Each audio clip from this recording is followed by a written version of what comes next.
Hello, daily wear pant double XL size అయితే 2 metres క్లాత్ని చూపించిన విధంగా ఫోల్డ్ చేసుకోవాలి. ఇప్పుడు కాలి లెంత్ పెడుతున్నాను. ఇది నడుం పట్టి నుండి పెట్టే లెంత్, అంటే కాలి పొడవు మొత్తం 43 అనుకుంటే -10 నడుం పట్టీకి తీసేసి పొడవు 33 పెట్టుకోవాలి. దానికి 1.5 ఇంచ్ యాడ్ చేసుకోవాలి. కింద కాలి బక్రం పెట్టి కుట్టేస్తాం కదా, అందుకని 1.5 ఇంచ్ యాడ్ చేసుకొని గుర్తు పెట్టుకోవాలి.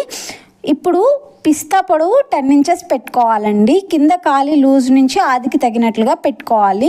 ఈ లూజ్ క్లాత్ లూజ్ అంతా పన్నా అంతా పెట్టేసుకోవాలండి, ఎందుకంటే మనం కుర్చీ పెట్టుకుంటాము. ఇప్పుడు పిస్తా పొడవు నుంచి కాలి లూజ్ దాకా గుర్తు పెట్టుకొని కట్ చేసుకోవాలి చూపిస్తున్న విధంగా. అలానే ఇప్పుడు నడుం పట్టి తీసుకుందామండి. ఇది 4 మడతల మీద తీసుకుంటున్నాము. పొడవేమో 10 ఇంచెస్ తీసుకోవాలి. అలానే లూజ్ ఏమో 13 పెడుతున్నాను. డబుల్ ఎక్సెల్ సైజ్కి ఇదైతే కరెక్ట్ మెజర్మెంట్స్.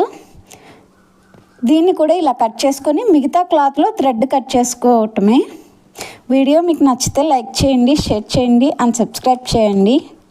నెక్స్ట్ వీడియోలో స్టిచ్చింగ్ కూడా పెడుతున్నాను.